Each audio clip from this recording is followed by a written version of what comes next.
Hello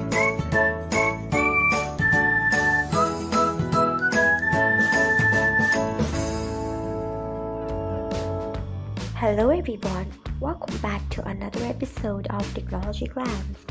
Today in this video, I am going to guide you through how you can turn on live videos on Instagram Lite.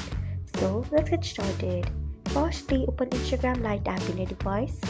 Then tap on your profile icon if you haven't. Next tap on three lines icon. After that, tap on settings. Next tap on notifications. Then tap on live and reels. After that, you can see the option of live videos. Below it, you can see the option of on. Tap on it. So this is how you can turn on live videos on Instagram Lite. Thanks for watching.